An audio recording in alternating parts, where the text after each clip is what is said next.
Three, two, one. All right, guys, welcome back to the Adam Peter Fitness Podcast. Mircea is back on again today to discuss dihydroboldenone, more commonly known as DHB. This is a compound that has gotten to be a little bit more popular recently, but you really can't find any good information on it really anywhere. And any information that you do claims that DHB is uniquely toxic and is going to destroy your liver, which is always curious to me because every person that I've seen who has taken DHB, I haven't seen any of that at all. So, obviously there are people that always respond differently to different compounds. But I think that DHB is a little bit more of an exotic compound compared to, test, nandrolone, primo, masteron, even Tren, I guess. And we really wanted to make this episode about DHB, give you a little bit more insight on what the drug actually is, what it does, what you can expect from it. So I guess I'll let Mirsha first just talk about the background of DHB with its history and unique characteristics compared to other anabolic androgenic steroids. Yeah. First thing, DHB is not a new compound. It's been around for 70s, 80s, maybe as late as the 90s, but I'm pretty sure it was already there in the 80s. The idea of DHB is it had many names in the past. One of them, and actually this is the name you'll find it in Bill Llewellyn's Anabolics, is delta 1 testosterone or just simply 1 testosterone. So if you ever see delta 1 testosterone, or if you hear, more bro language, test 1 sip, that is DHB. Test 1 is, 1 testosterone, and the sip is cypionate because it usually comes in a cypionate format. Actually, I've never seen it in any other format. Not to say that it couldn't be, an enanthate or a decoonate or maybe even an acetate, but just nobody made it in any other format other than the cypionate.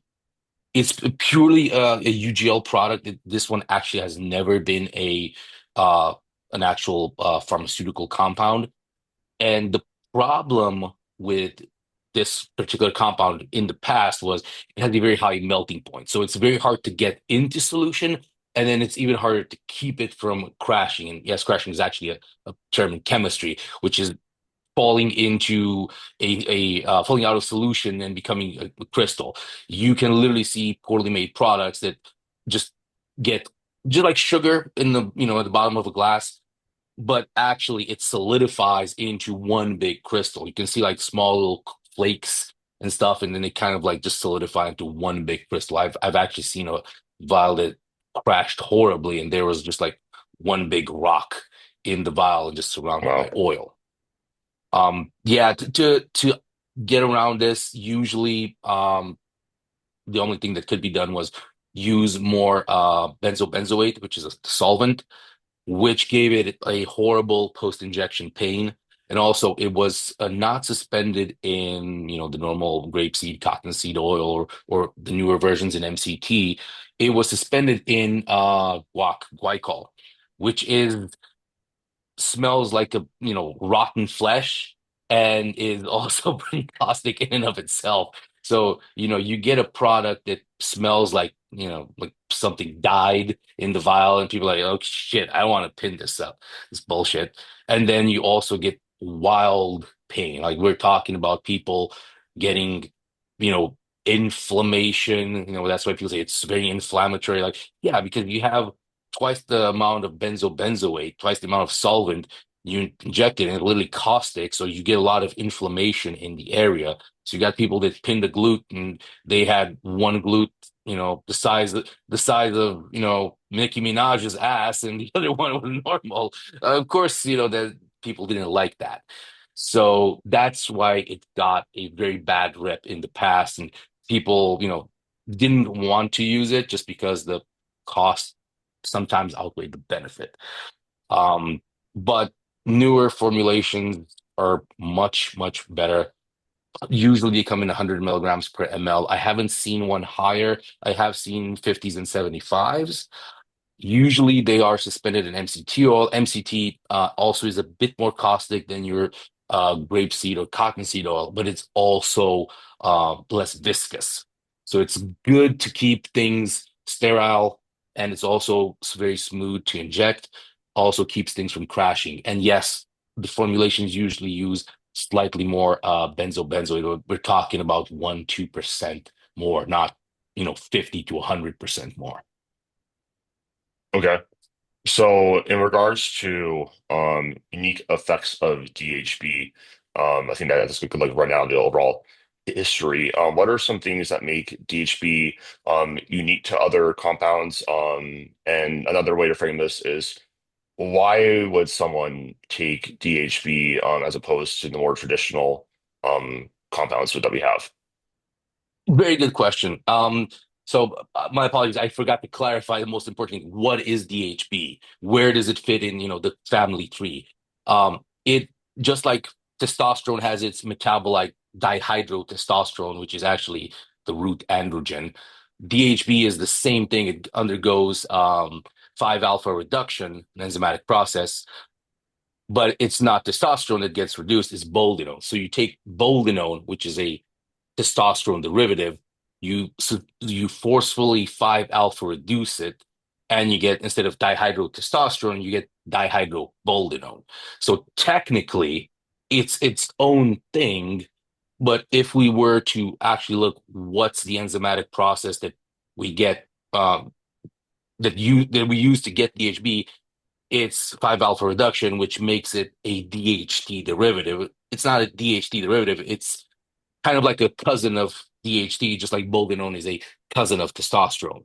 So we will, for all intents and purposes, we will call it a DHT derivative. Falls into the same category as Primobolan, Masteron, Winstrol, Anavar, etc. Therefore, it shares most of those traits.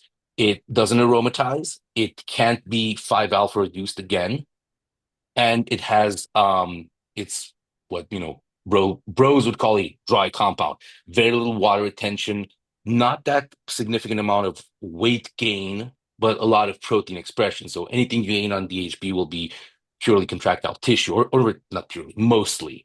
um where it actually shines, it's in the ability to improve neurology and neurological conductivity. So it is, for all intents and purposes, a good strength drug. It will increase your strength disproportionately to how much it will increase your muscle mass. There's, if we were to just throw out numbers, 3 to 5 times the potency of, let's say, Masteron or Primobolan. And I would even dare to say that, seeing some actual real life results, I would say that the protein expression is about 3 times that of Yeah. Masteron or Primobolan. The strength increase is about 5x. You will get from 100 milligrams of DHB the strength increases that you would get from half a gram of Masteron. Right. I think one thing that I found interesting with DHB, this hasn't been only my experience, has been, I think it's just to go to show the effects on protein or muscle protein synthesis of regulation. The pretty it's just like a moderate increase in energy expenditure. Like I've noticed with it, just because it's just turning things on. Like your body will like tell you like feed me. It's a lot of people complain about being hungry on DHB, and I believe that is like in addition to the insulin sensitivity effects, which are pronounced. It's probably also an effect of the increased muscle protein synthesis. Because I was like, maybe it's thyroid, but I've gotten my thyroid checked and like it's totally fine on DHB. Um, in regards to like the strength increases, I think that's like something that could be uniquely useful for powerlifters, bodybuilders to some extent, but from, basically is saying if you're getting to higher injection volumes and you want to minimize the amount of oil you have to inject, then that might be a really good time to consider DHB. I've heard it's more similar to Primobolan than Masteron, because I guess in my experience, there's been a little bit more water retention associated with DHB. Not a ton more, but it's very similar to like Primo as opposed to Masteron, where there's not a lot of weight gain. Um, so in regards to um, I guess comparing it to Tren, because it is compared a lot to Tren. Mm. Is that something that's at all like viable, or is that just some like bro talk? Yes and no. I do agree. It's similar to Primobolan in the sense that it most people don't get the estrogen suppression effects from Primobolan. So it doesn't have the estrogen suppression effects. It doesn't have the SERM effects of Mastron. So it kind of works very similar to Primobolan or Mastron, depending on which aspects you look at. When comparing it to Trenbolone, it's it can be compared in the sense that it's hyperpotent, just like Trenbolone would is 2 to 3 times as potent as your normal nandrolone, Mastron, testosterone in its effects.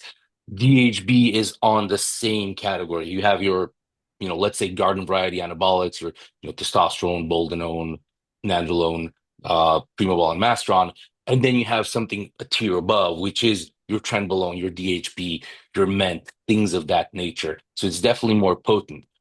People love trenbolone when it comes to strength sports because yes, trenbolone does increase strength through various pathways.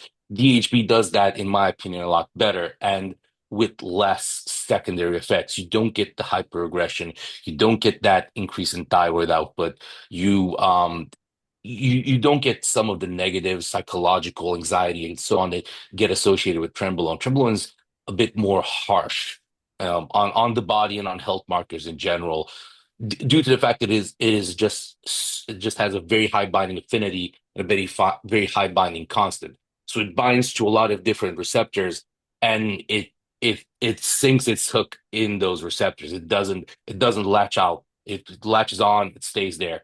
That's why you get a lot of effects from trenbolone. DHB is a bit more precise. It's more like a sniper rifle than a shotgun.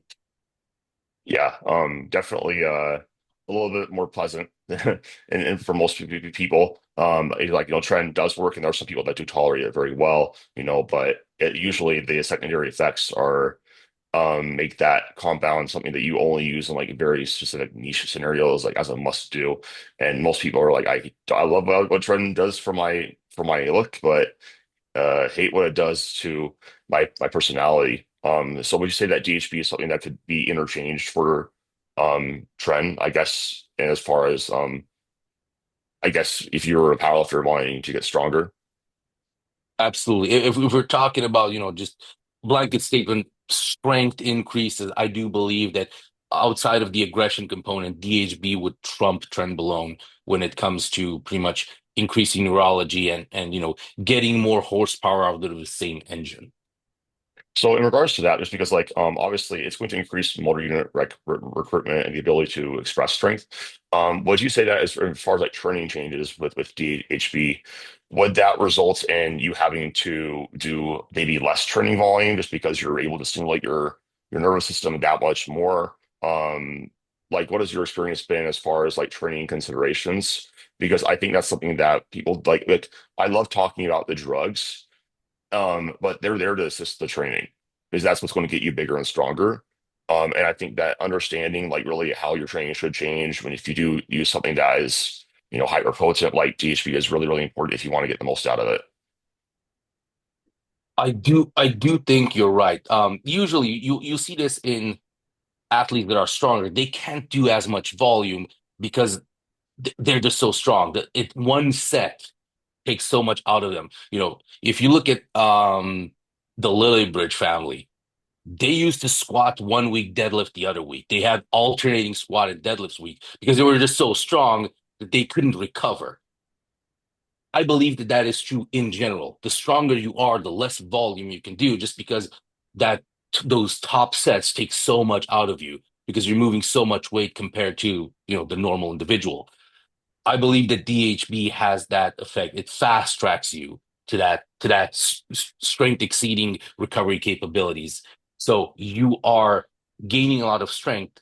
You're also more efficient with recruiting motor units. You stimulate the muscle more per unit repetition, and also because you're using more weight, you are indeed increasing the volume by the smaller fraction that is weight instead of reps or sets, but still adding volume. You're progressively overloading the muscle and you're more efficient at recruiting it. So, yes, when using DHB, I have seen that volume.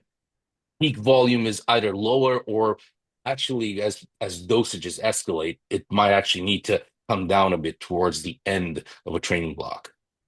Hmm. Yeah, I think that makes a lot of sense.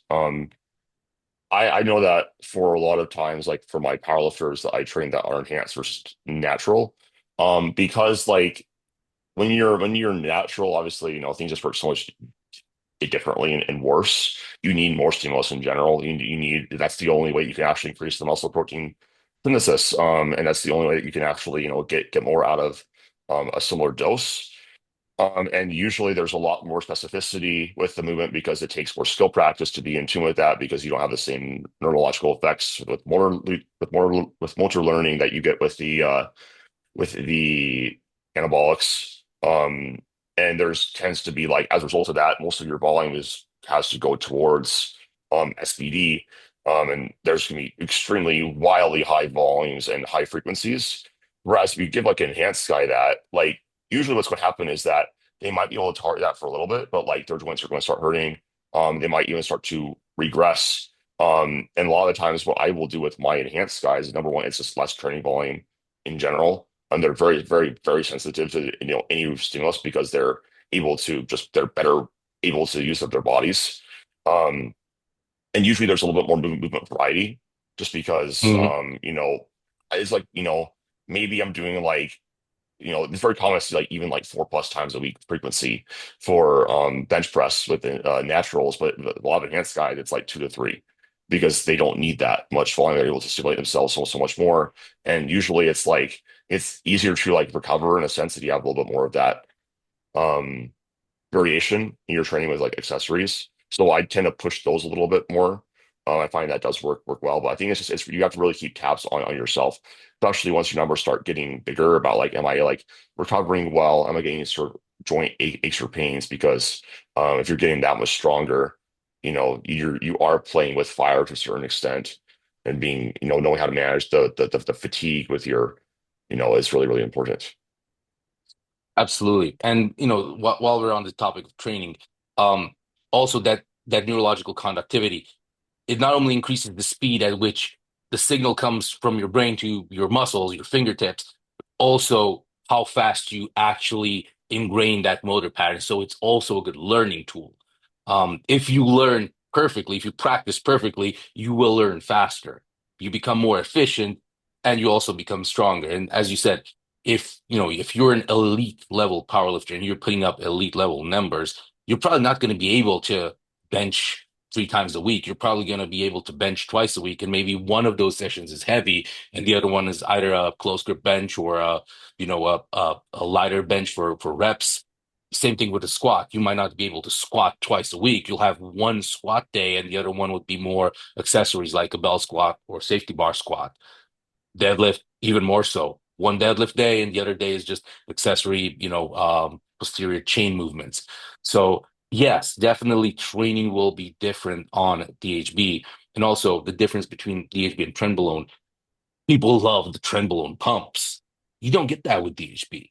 So for an athlete, you might actually want to use DHB instead of Trenbolone just because if you're an athlete, the pump is the last thing you're concerned. It's actually going to hinder your progress. Yeah. If you're a bodybuilder, you live for the pump. So, different sports, different applications.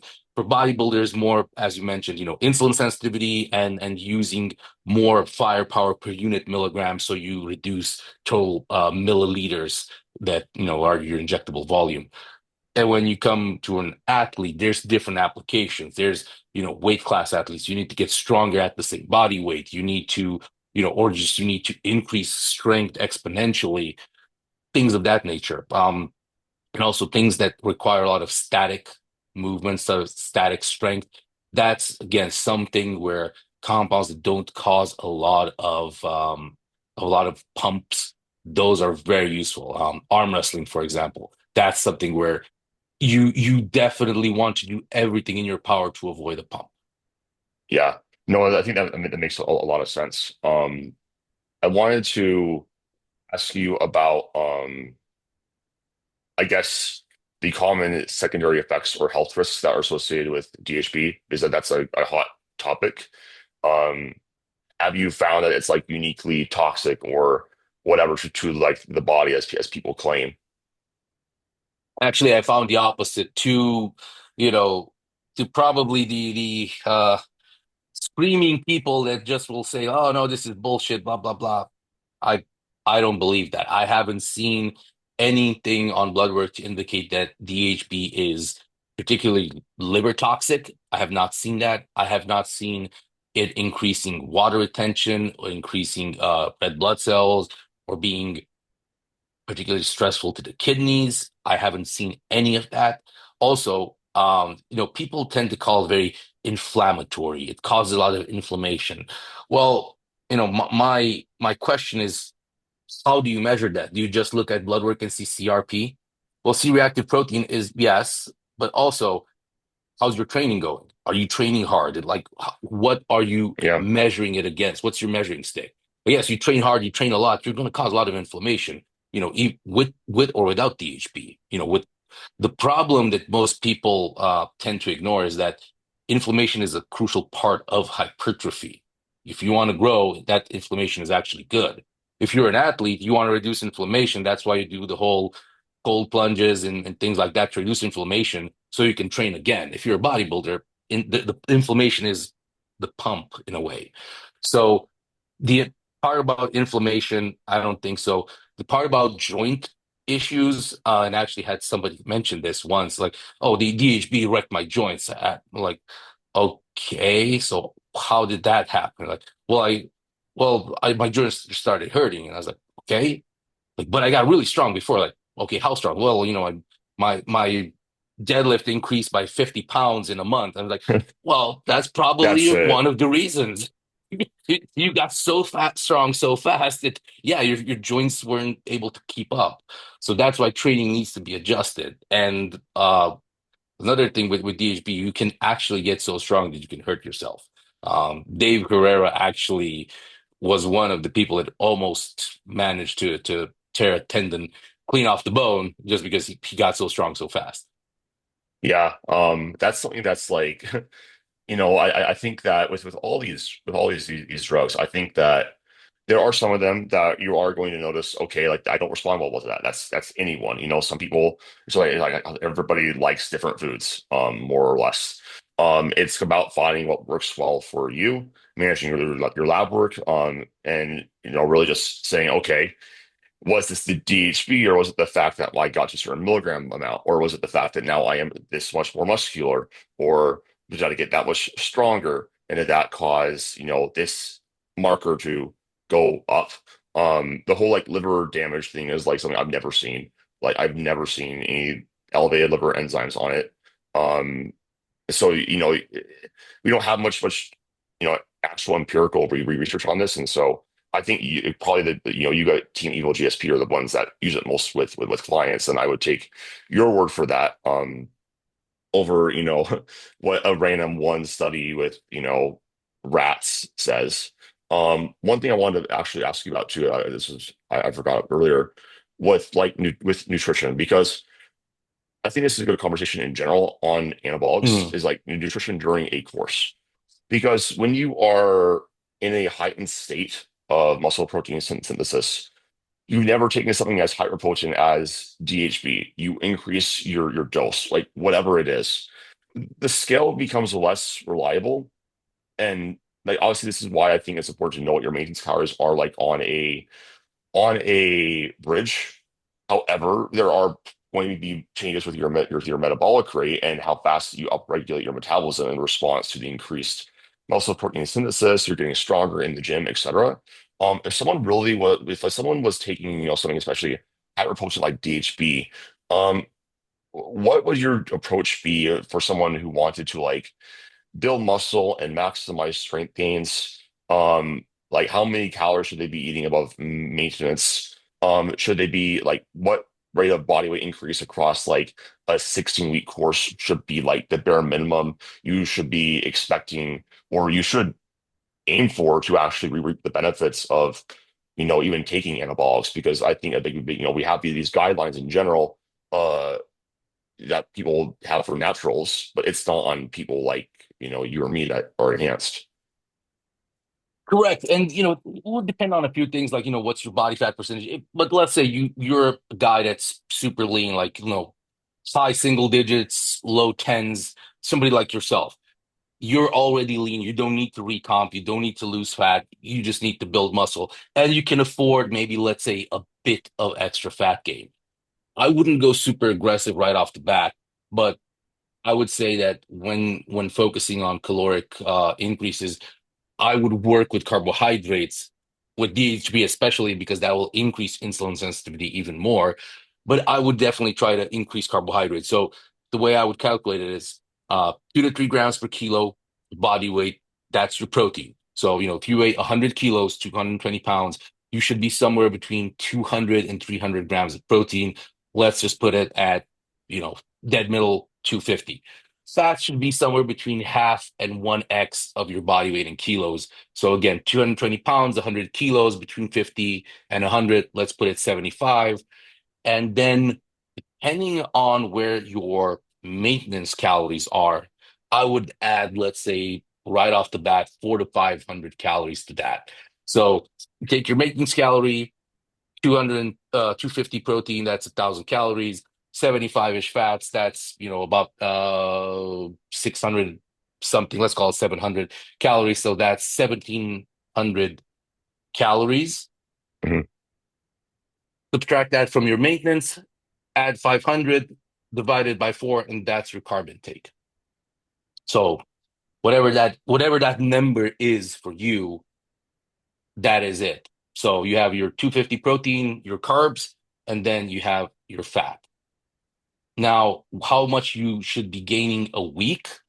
Somewhere between 500 grams a week or 100 grams a day, 5 to 700 grams of body weight. That's between, let's say between a pound and a pound and a half if you're using imperial.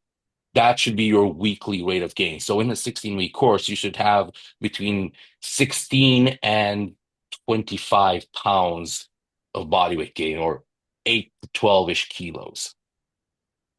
How much of that would you expect to be like muscle versus fat and water and glycogen, more food volume? That's the $1 million question. Right. Honestly, the whole water retention and glycogen, let's just say we're talking about extracellular, like subcutaneous water retention, and just pump. If you're not using extremely volumizing drugs like nandrolone or orals, especially anadrol, um, I would say that you should be looking at 80 to 90% of that being, quote, lean gains. And that is glycogen and water intramuscular as well, Hmm. not just pure contractile tissue. If you guys to look at pure contractile tissue, you probably expect that to be 50, 60%, because a lot of Right. that is the creatine upregulation in creatine synthase and glycogen synthase, that intramuscular water retention. And yes, there's a bit of fat. Yes, there's a bit of subcutaneous water as well. But honestly, if you're going into this at, let's say, 10% body fat, you shouldn't be more than 12 to 13%, and at the end of it, and you should have at least 8 kilos of total body weight gain. And that's like, that's such an insignificant amount of body fat. Like you're not even really going to notice until like Yeah. towards the end of the course. I think those are good ballpark numbers for people to have because it's especially if you're doing this sort of thing, it's like let's maximize what we're doing. I also know that Broderick has an approach to gaming that I kind of like, where it's like what you said, add 400, 500 calories. You just stick with that throughout the course until you know it's like your performance is not increasing or body weight is not increasing with the increase of like in milligrams, and maybe you do get a little bit more soft like when you start off, but then like as you keep training, you keep getting stronger. Like you're just going to recomp at that higher body weight most often, as long as your training is going well and you're not eating like a jackass. Um, but Absolutely. And obviously, also, go ahead. sorry, go ahead. Canadian Oh, go ahead. standoff. No, Mircea, please go. Okay, fair enough. I was also going to say that it also very much depends on where you are compared to, your starting body weight, your natural body weight. Because, if you are already packing, 20 kilos, 45, 50-ish pounds of artificially accrued muscle mass, you're going to fight to gain every little bit of muscle. If you're, if this is your first course, you'd probably be able to gain weight like nobody's business. If you're already, 20 kilos deep into, gaining muscle via anabolics, probably gains will start to slow down as you progress. You typically, 40 to 50 kilos of artificial muscle mass. That's getting towards the upper limit. Now, are there people who gain more than that? Yeah. Are there, is that is that what makes them the top, 5% of the, strength sport, bodybuilding, fitness, whatever community? Yeah. That's what Yeah. separates them from the pack. They're able to put on more muscle and hold on to more muscle.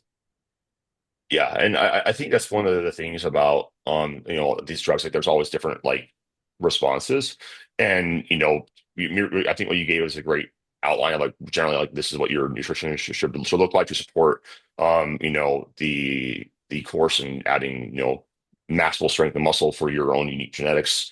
But like everyone's different, and you need to basically like fine tune things because some people like they might find that's like almost all like lean. Like I had one of my clients, Anson, in the past 2.5 years that we've worked together, he went from 180 to 225, so 45 pounds of muscle in 2.5 years, and he's leaner and wild.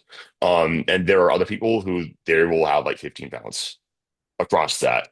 That's still great, but like there's different, you know, lifestyles. And I think that's one other thing too, is like if you're on cycle, I know Broderick calls it the burden, but like you need to be locked in. You need to be getting your sleep in, you getting your eating enough protein, managing your stress, having a good training program, because the anabolics can certainly make up for it, and DHP could definitely make you have better gains than you did naturally because that's what drugs do, but you're not going to be maximizing your results. And you could potentially even have, worse health markers. Is because I do think when we talk about all these drugs being toxic or having these unique like effects to health, I'm like, a lot of times you look at that person's lifestyle, it's just like that's probably what's causing it a lot more than the fact that you're on a gram of anabolics. I've seen people that, came to me without any gear and going on gear, getting on a, let's say, respectable dose, their blood work looked better because not because gear is healthy, it's not, but because they changed their lifestyle. They stopped eating junk. They started doing cardio. They lost a shit ton of body fat, started sleeping better. They started prioritizing their hydration, their recovery. So yeah, insulin sensitivity went up, blood glucose levels went down, HbA1c went down, cholesterol profiles improved, triglycerides went down, red blood cells went down, blood pressure went down. Like we're talking about, the fact that they would have had probably even better health markers if they didn't take the gear, just try to become fitter, but they also wouldn't have had as much fun and wouldn't have been as big and strong. For sure. Well, cool. I guess next topic, we've talked a little bit about the insulin sensitivity effects of DHB. Um, why is that a positive effect or something that someone might take this compound for? Well, two things I'd like to give out as quotes from Dan Duchesne. Um, he said, one, there's a vague, like a 5-word sentence somewhere referencing to DHB, like, oh yeah, that's probably the most potent compound there is. And that was Dan Duchesne saying that DHB is probably the most potent compound. In a separate conversation, he said the difference between Mr. Olympia and everybody else is insulin sensitivity. The fact that you need less insulin to drive glucose into the muscle is very important if you're trying to lose. Insulin has a signaling role that inhibits fat loss, inhibits lipolysis. So lower insulin actually means that you can burn more fat. Lower blood glucose means that you're signaling that your blood glucose is low, liberate substrate into the bloodstream, and then you start using them and using them. Also, the fact that you're transporting glucose into the muscle easier, bigger, fuller, more muscle that retain more glycogen, that could be useful, for example, for an endurance athlete. Topped up glycogen stores means you have a bigger fuel tank.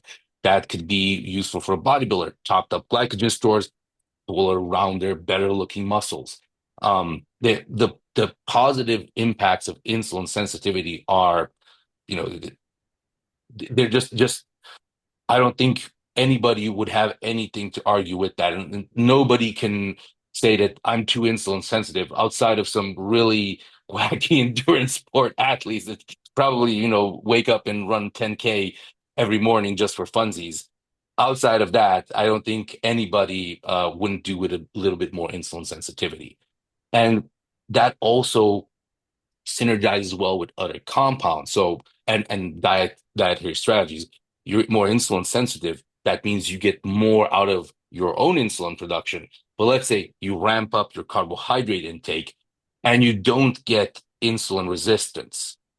You can eat more carbs. You are more hungry. Appetite increases. You can eat more carbs and you utilize them. If you need to expedite the carbohydrate shuttle, you can use something like exogenous insulin to drive carbohydrates to the muscle even more.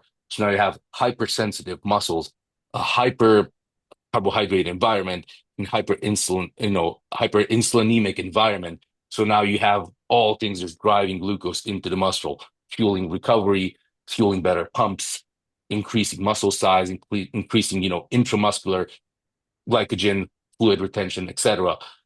That is a strategy for example, for bodybuilding.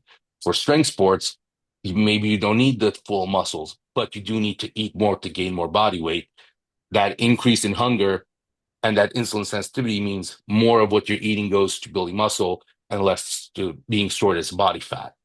It's any scenario that you can give me, almost any, I can make a case that insulin sensitivity will improve that. I don't think that the people that say, there's the debate about metformin versus not taking it, the AMPK regulation and so on, but nobody says that insulin sensitivity isn't good.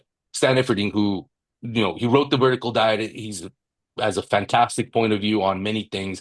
I disagree that, on his point that metformin is bad for you, but he does say do 10-minute walks after each meal to improve insulin sensitivity. So everybody in every sport could benefit, and even in health, just general health, could benefit from insulin sensitivity. On that note about glycogen storage, I will say as a strength athlete, it's literally can be a 10% difference in strength if I'm really, really flat versus if I'm fully topped off with glycogen, like just straight up. And I think this is why a lot of times the people are dieting down. Like that's just because it's interesting. I was listening to an Iron Culture podcast where Eric Truxker was talking about how um we don't have like about 80% of the muscle is only like typically 80 to 70% with typical bodybuilding, powerlifting, weight training. But they examined the type 2 muscle fiber and like the actual like some part of it that's really responsible for force production. And that was like completely depleted.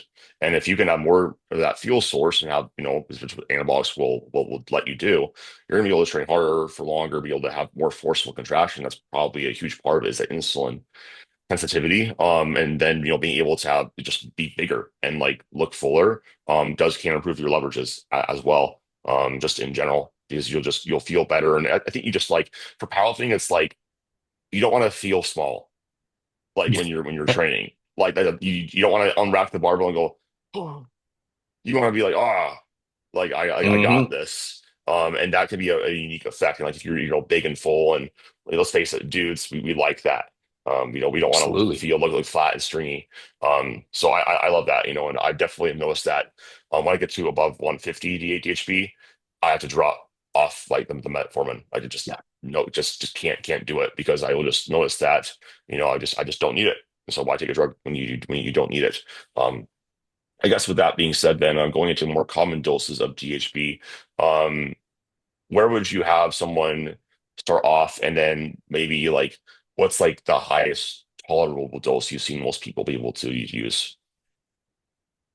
Ooh, well, I won't tell you the highest dose I've heard somebody use because that was we were having a conversation and Broderick was there when everybody at the table was like, "Say that again," or you maybe you is there a decimal point somewhere? But yeah, no, there was it was a really wild number. But honestly, first off, that wouldn't be a compound for beginners.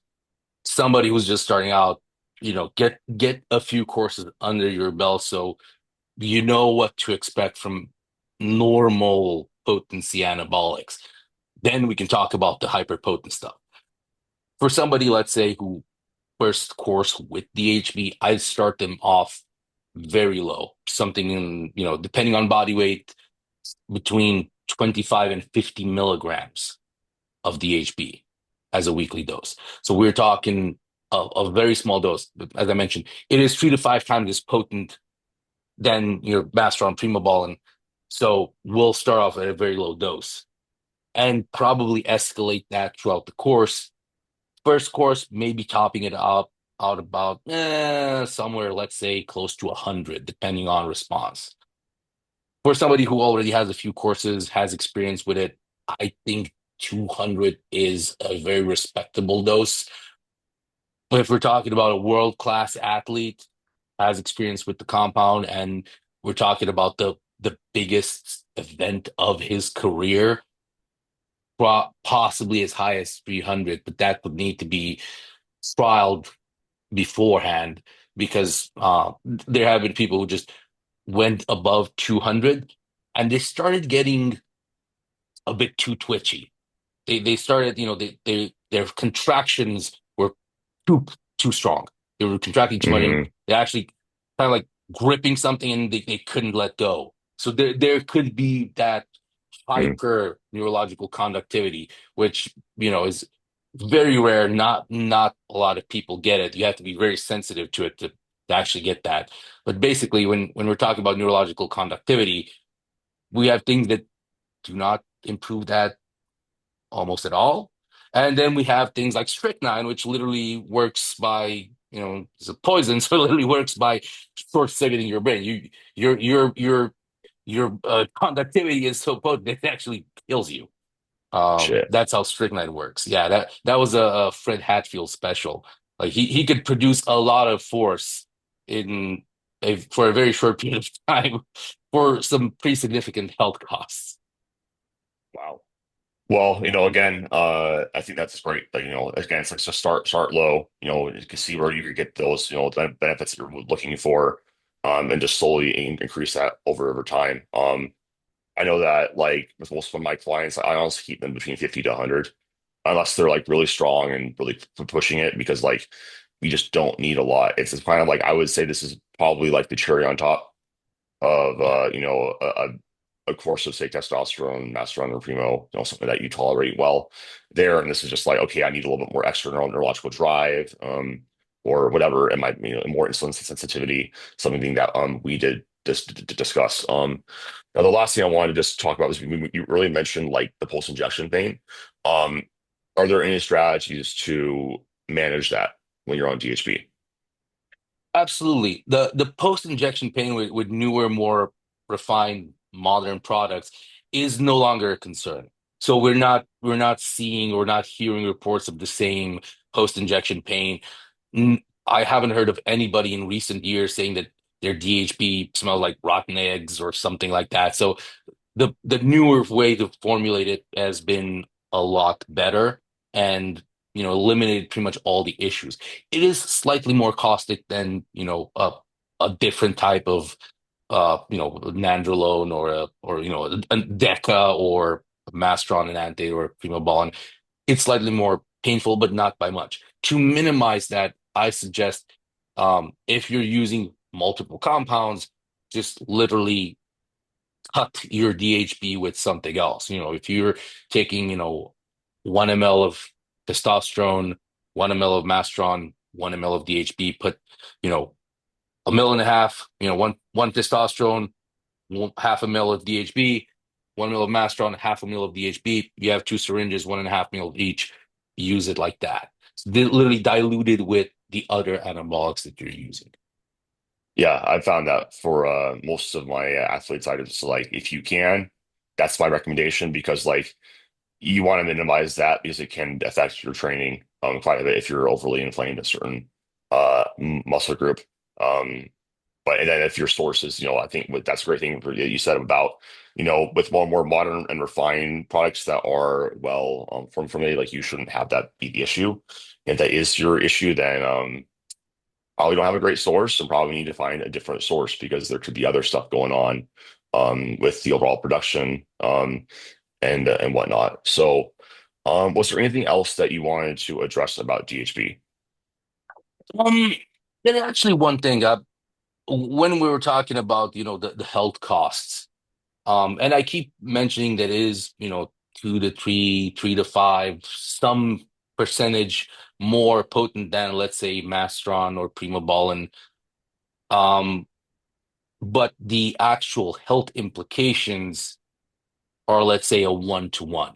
So 100 milligrams of DHP will have the same health repercussions as 100 milligram of Primobolan, even though it's 3 to 5 times as potent. Mm, So that's why, it's not like you're taking a drug that, yes, it's 3 times more potent, but it's also 3 times as detrimental to your health, which is kind of like the case with Trenbolone. It's hyper potent, but it's also hyper damaging to your body, or stressful to your body would be a better word. The anabolic androgenic ratio, although it is flawed, it is old. Yes, it's not anywhere near to being a perfect model, but you do see that Trenbolone is 500 to 500. That's still a 1 to 1 ratio. It's by that number, it's 5 times as potent as testosterone, and it's also 5 times as androgenic. And the androgenic, we can, debate if it actually is or isn't, but it would be more stressful to the body equally as much as it is more potent than, let's say, the reference compound testosterone. I don't think it's 5 times, but I do think that it is equally as stressful as it is potent. With DHB, we don't see it. It's disproportional. It is more potent, but stressful is a 1 to 1. that would reflect what I've seen on lab work. I think that's a great way to um, talk about that. Um, so yeah. Let's see. There's anything else I wanted to ask. Um, I guess last thing I guess we didn't talk about is we talk about muscle growth and like the expectation. What is some like if someone's eating, someone's taking care of business outside of the gym, 16-week course. Let's say it's intermediate powerlifter. What type of strength gains can they expect? Well, that's even more individual than actual muscle gain. But let's say, a Just like a course, range. yeah, just a course with DHB versus a course without DHB. Yeah. I would expect at the bare minimum 10% more. I would probably say 20 to 30% more per training block, or per 16-week course, or however you want to frame it. I would definitely think that with a, you know, 50 to 100 milligram dose of DHB, keeping total milligrams equal, you would probably see between 10 and 30% more increase in actual strength. Now, that's hard to measure, but, just as a very, very rough guideline, if you're talking just about, bench focused, you have a bench focused training block, you'd probably see 10 to 30% more strength increase than if you would have used same milligrams of a different compound. Yeah, I think that is a great way to sort of look at it. You look at like John Hack's difference when he goes on versus off, like he'll be barely benching 500, then he goes on and then he's like 600 pounds on bench press, which is like, around 25%. So it'll depend on the lift and like where you're at relative to your genetic potential with that. But I think that's like a great difference on versus off, what you can expect. So, great. Here's sure this was fantastic. This is the only real source of information on this on the internet. So I'm excited to get this out to the people. If people want to hire you, or should they head? Uh, well, they can find me and all the other great coaches from Team Evil GSP at teamevilgsp.com. We have a little button there with coaching and consults, and then there you can find my profile and all of our coaches. If you want to find out more about DHB and other compounds, we do have a subscription-based member site, members.teamevilgsp.com. There you can have access to tons of videos, tons of articles, and of course, weekly Q&As with myself, Broderick, and all of our other colleagues. So $20 a month, $200 a year. If you want to learn more about this stuff, that's the place to go. I believe there's also an anabolics ebook that explains it. Yes, yes. We do have an array of ebooks in our merchandise store. It's on the teamologsp.com.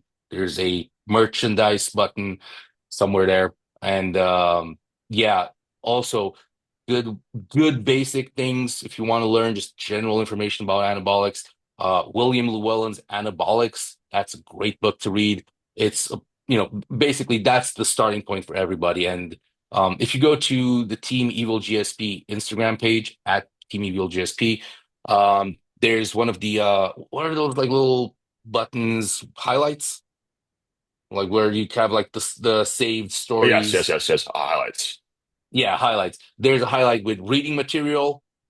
There, click there, and you'll see all sorts of books related to strength training, bodybuilding, nutrition, sports science, powerlifting, pretty much all the books that you would need to read to get at least a broad spectrum understanding of TDs in sports and bodybuilding. Perfect. Well, I'll make sure I include that in the show notes and to the listeners. Thank you for listening. We'll talk to you guys next month.